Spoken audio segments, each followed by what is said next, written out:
Halimbawa po, kung isang araw tayo po lahat dito sa Pilipinas ay magigising na meron tayong lahat tig-1 milyon, ano po kayang mangyayari? Sigurado, maraming masaya. Sigurado, maraming magbabayad ng utang. Sigurado, mababawasan ang krimen. Di po ba? Pero ano kaya mangyayari pagkatapos ng 1 taon? Kung lahat ng mga Pilipino, walang exemption, matanda, bata, nag-aral, hindi nag-aral, mayaman, o mahirap, merong 1 milyon. After 1 year, ano po mangyayari? Nakakasiguro ko po, itong mangyayari. Yung mga mayayaman, lalong yayaman. Habang yung mga mahihirap, balik sa hirap. Bakit? Kasi yung mga mayayaman, dahil meron na silang kaalaman, alam nilang gamitin yung pera. Alam nila itong paramihin. Habang yung mga mahihirap, mga kawawa, mga dukha, dahil wala namang kaalam-alam, ang alam lang naman ay paano gumastos, uubusin yung pera. Maaaring merong gumamit, pero ano po ang punto? Ang kayamanan talaga, wala naman yan sa pera. Ang kayamanan, nasa pag-uugali. Ang kayamanan ay kung ano ang nasa loob mo, hindi yung kung magkano ang nasa loob ng bulsa mo. You have to understand that, my dear friends, that true wealth is not what is with you, but true wealth is what is truly in you. Kung gusto mong gumawa ng kayamanan, mag-umpisa ka sa loob, palabas. Ang problema ng napakarami, kala nila, nag-uumpisa ang kayamanan sa labas. Hindi po.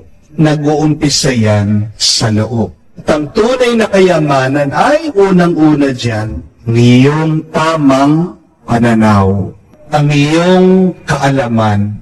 Pag meron kang tamang paniniwala at pananampalataya. May nabasa po akong quotation na pakaganda. Sabi, that the wealthiest person is the one who has least fear, anxiety in their heart.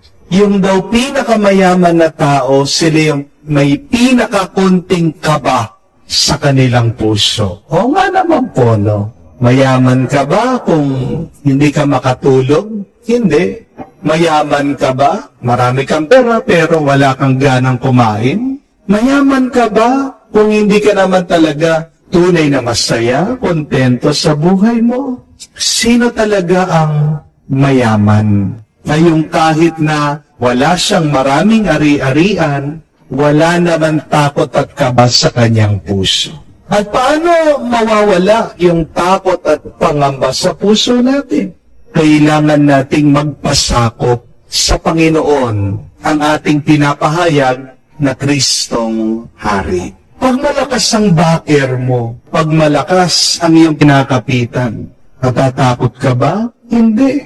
Sino ang ating sinasamba? Kristong Hari. Siya daw ang may-ari ng lahat. We proclaim that Jesus is the King of the universe.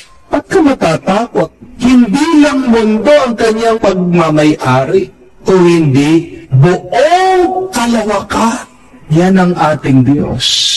Pero napakarami sa atin hanggang ngayon, nabubuhay sa pangamba, nabubuhay sa takot. Bakit? Kasi yung kanilang pananalig sa Diyos hanggang salita lang. My dear friends, true faith should not only be through our lips, but true faith starts with knowing and then with trusting in your heart. Yan po yung ating ipagdasal, mga kapatid, naway lumalim pa ang ating pananalig at pananampalataya sa Diyos. Sayang ang buhay mo. Napakarami mong pagpapala, grasya na pinagkaloob ng Diyos sa iyo. Ang tanong, pinagyayaman mo ba ito? Lumalago ba ito? Nagiging mabunga ba ito? Magpasakop tayo ngayon.